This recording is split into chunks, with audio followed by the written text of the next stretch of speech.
Om Swastiastu, perkenalkan nama saya Kadek Widananta Adi. Saya nomor absen 9. Di sini saya akan menjawab pertanyaan UTS perilaku konsumen. Mulai dari pertanyaan nomor 1 yaitu apa itu segmentasi pasar dan mengapa penting dalam pemasaran.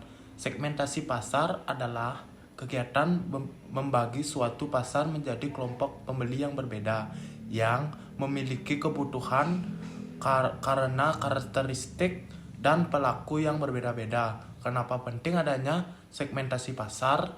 Yaitu karena banyak adanya konsumen yang memiliki keinginan dan mempunyai kebutuhan yang berbeda-beda. Baik, nomor 2 itu jelaskan konsep targeting dalam strategi pemasaran dan bagaimana hal tersebut terkait dengan segmentasi pasar. Dalam strategi pemasaran adalah proses memilih segmen pasar yang akan menjadi fokus utama perusahaan untuk memaksimalkan suatu pemasaran. Dalam targeting segmentasi pasar, sebaiknya menentukan langkah awal dalam strategi pemasaran juga yang terlibat, yaitu segmentasi sebuah pasar ke dalam perkumpulan suatu kelompok yang kecil berdasarkan suatu perilaku sebuah kebutuhan pasar. Setelah itu menentukan target yang dimana menarik untuk dipasarkan. Pertanyaan nomor 3 yaitu berikan contoh strategi segmentasi pasar yang berhasil dan jelaskan mengapa strategi tersebut efektif. Perencanaan strategi marketing pun akan lebih efektif jika mengetahui dan memahami sepenuhnya pengelompokan segmen pasar. Adapun beberapa dasar jenis segmentasi pasar, yang pertama yaitu segmentasi geografis, yang dimana segmentasi ini merupakan segmen pasar suatu kelompok pelanggan yang berbeda-beda yang berdasarkan batas lokasi. Terus yang kedua yaitu segmentasi demografis.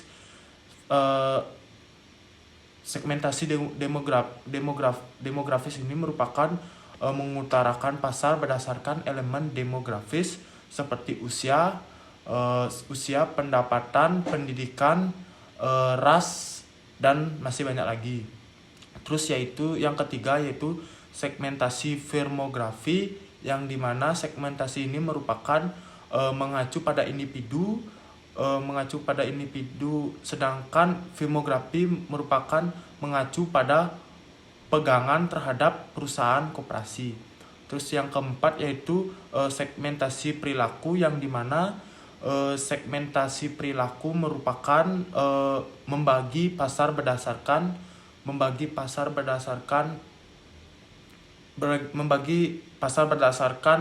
perilaku dan pola mengambil keputusan seperti membeli, konsumsi, tingkah laku, dan penggunaannya. Pertanyaan nomor 4 yaitu apa peran motivasi dalam mempengaruhi keputusan pembelian konsumen. Untuk mengetahui sebagai penentuan akan kebutuhan atau suatu sasaran pada konsumen untuk mengambil keputusan konsumen. Nomor 5 yaitu bagaimana perbedaan antara motivasi intrinsik dan ekstrinsik dapat mempengaruhi preferensi konsumen. Berdasarkan dari kepuasan konsumen pada dirinya sendiri dan berdasarkan faktor-faktor internal dengan mengharapkan sebuah imbalan. Baik, pertanyaan nomor 6 yaitu berikan contoh produk atau layanan yang memanfaatkan prinsip motivasi konsumen dengan baik. Beberapa contoh produk layanan seperti saya memilih sepatu Adidas. Sebuah penelitian menunjukkan sebuah sepatu Adidas mempunyai kualitas dan promosi yang berpengaruh terhadap suatu keputusan konsumen. Baik, pertanyaan nomor 7 yaitu bagaimana kepribadian seorang dapat mempengaruhi preferensi konsumen. Kepribadian merupakan aspek psikologi yang penting dalam menentukan perilaku konsumen, di mana perbedaan kepribadian pada setiap individu menghasilkan persepsi yang berbeda dalam memperlakukan saat menjadi konsumen. Konsumen konsumen memiliki ragam tipe kepribadian yang berbeda-beda, menjadi hal yang sangat penting atau sangat perlu diperhatikan. Baik, pertanyaan nomor 7 yaitu bagaimana kepribadian seorang dapat mempengaruhi profesi konsumen. Kepribadian merupakan aspek psikologi yang penting dalam menentukan perilaku konsumen, di mana perbedaan kepribadian pada setiap individu menghasilkan persepsi yang berbeda dalam memperlakukan saat menjadi konsumen. Konsumen memiliki ragam tipe kepribadian yang berbeda-beda, menjadi hal yang sangat penting atau sangat perlu diperhatikan. Baik, pertanyaan nomor 8 yaitu jelaskan hubungan antara kepribadian dan loyalitas konsumen terhadap merek. Beberapa penelitian menggunakan loyalitas merek yang untuk mengukur suatu merek dan meningkatkan variabel suatu merek. Pertanyaan nomor 9 yaitu apa peran budaya dalam membentuk kepribadian dan perilaku konsumen. Kebudayaan sangatlah berpengaruh terhadap perilaku konsumen karena penyebab yang paling mendasar dari keinginan yaitu perilaku konsumen. Bahwa dengan adanya kebudayaan, perilaku konsumen mengalami sebuah perubahan, dan maka dari itu dengan memahami beberapa bentuk budaya dapat membantu pemasar dalam memprediksi penerimaan konsumen terhadap suatu produk, dan pengaruh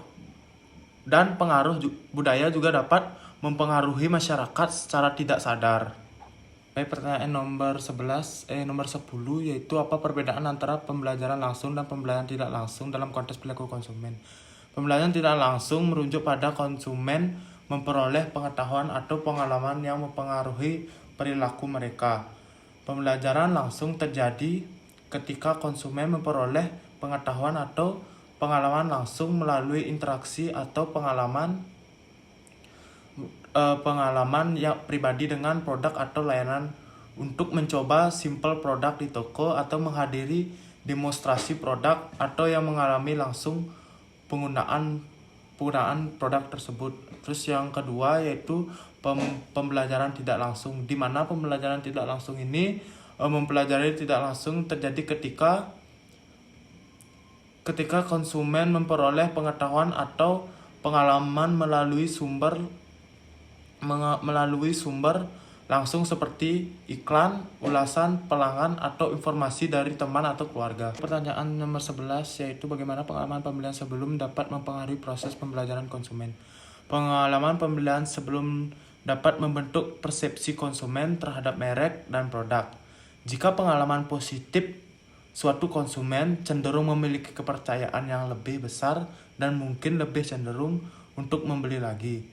Dan juga sebaliknya, jika pengalaman konsumen mempunyai pengalaman negatif, bisa membuat mereka dengan enggan atau hati-hati dalam pengambilan keputusan atau pembelian berikutnya. Hal ini menciptakan siklus di mana pembelajaran dari pengalaman sebelumnya mempengaruhi preferensi dan keputusan konsumen ke depannya. Baik, pertanyaan nomor 12 yaitu jelaskan konsep stimulasi respon dalam pembelajaran konsumen. Konsep stimulus respon dalam pembelajaran konsumen mencerminkan proses di mana rangsangan atau stimulus memicu terhadap respon dari sebuah konsumen. Stimulus dapat berupa iklan, promosi, atau pengalaman langsung dengan produk. Respon konsumen melibatkan perhatian, pemahaman, evaluasi, dan keputusan pembelian terhadap sebuah iklan produk dapat menjadi stimulus.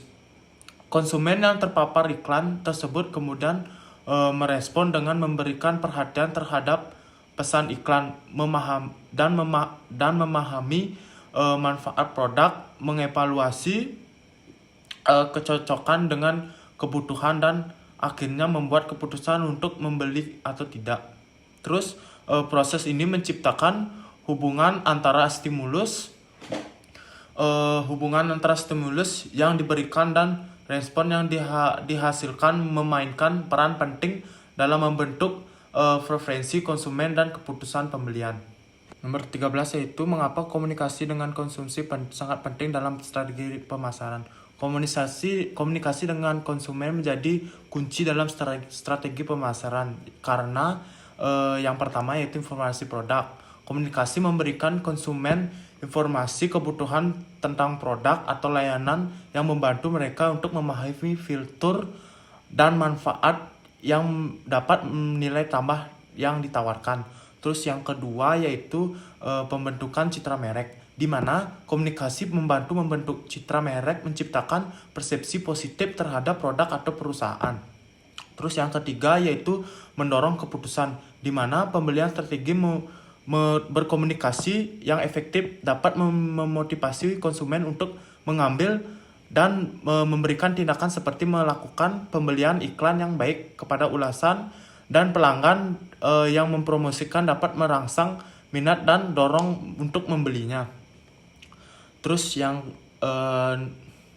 keempat yaitu mempertahankan pelanggan, di mana komunikasi terus-menerus membantu memelihara hubungan dengan pelanggan, memberikan dukungan memberikan dukungan bahwa pembelian memberikan informasi terkini dan berinteraksi secara positif dapat meningkatkan loyalitas konsumen. Terus yang kelima yaitu di mana kita harus mempunyai adaptasi terhadap perubahan pasar, di mana kita dapat merubah pasar yaitu melalui komunikasi. Perusahaan dapat memahami lebih baik kebutuhan dan keinginan konsumen. Ini memungkinkan perusahaan untuk mendapatkan dengan perubahan pasar dan mengoptimalkan suatu strategi pemasaran kepada mereka. Terus yang keenam yaitu pengaruh sikap konsumen, di mana komunikasi juga sangat penting untuk efektif dapat mempengaruhi sikap konsumen terhadap merek atau suatu produk dengan menyampaikan nilai-nilai relevan yaitu seperti menyentuh emosi konsumen. Dan banyak juga seperti perusahaan dapat membangun hubungan yang lebih kuat. Secara keseluruhan komunikasi sangatlah baik untuk memajukan suatu perusahaan dengan konsumen, bukan hanya tentang menjual produk tetapi juga untuk membentuk hubungan jangka panjang dan yang saling menguntungkan. Baik, pertanyaan nomor 14, bagaimana teknologi informasi dan media sosial mempengaruhi cara perusahaan berkomunikasi dengan konsumen? Informasi dan media sosial telah mengubah paradigma komunikasi antara perusahaan dan konsumen secara signifikan. Yang pertama yaitu akses langsung, di mana media sosial memberikan akses langsung antara perusahaan dan konsumen. Terus yang kedua yaitu interaksi real time, di mana teknologi informasi memungkinkan interaksi real time kepada perusahaan yang dapat memberikan pembaruan langsung dan melakukan following atau merespon pariwisata yang sedang berlangsung ini, dan menciptakan keterlibatan yang lebih dalam merespon yang cepat. Terus yang ketiga yaitu pemasaran yang ditargetkan, di mana dengan data yang dikumpulkan melalui teknologi informasi, di mana perusahaan ini dapat